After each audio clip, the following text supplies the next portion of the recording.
40 দিনের মধ্যে গোপন অঙ্গের লোম পরিষ্কার না করলে ইবাদত কবুল হয় না, এই কথা কতটুকু সত্য?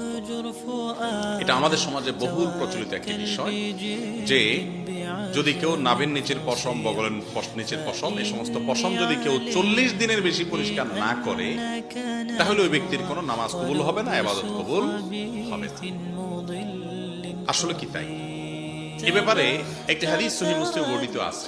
আনাস রাদিয়াল্লাহু তাআলা বর্ণনা করেছেন নবী করিম সাল্লাল্লাহু আলাইহি সাল্লাম থেকে।